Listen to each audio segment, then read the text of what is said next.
As a vault company, it's our responsibility to provide committal services for everyone in our community.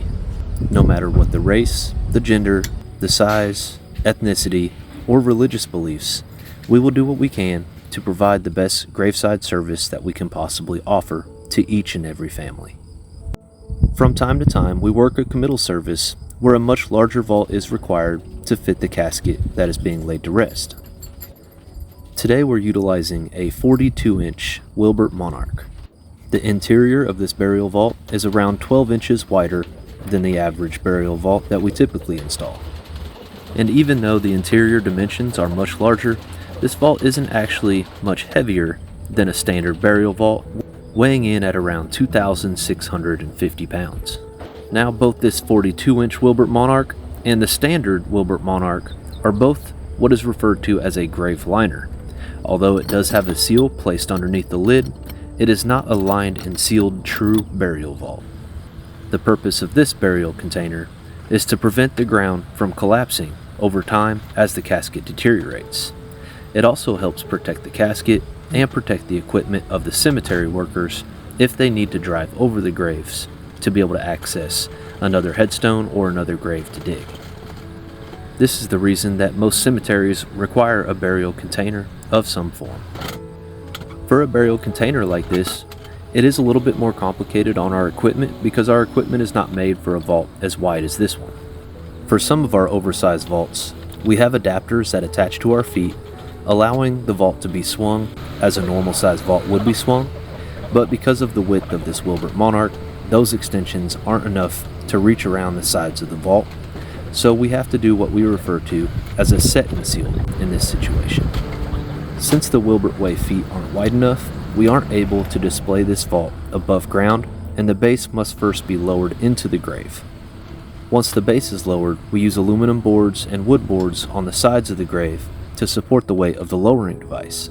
I personally prefer not to place the lowering device directly on the ground. It makes it hard for the pallbearers to place the casket on the device, but in this situation we had no choice, so I just made sure that I was up there and available to instruct the pallbearers on the safest way to place the casket on the device.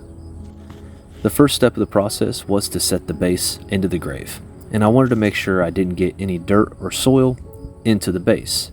Even though it's not a lined and sealed burial vault, I did want to keep everything clean and make sure that I could properly place the lid down onto the Monarch once the service was concluded.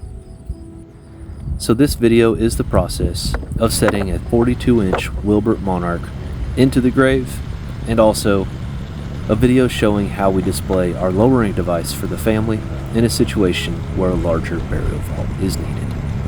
Take care. God bless.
Never try.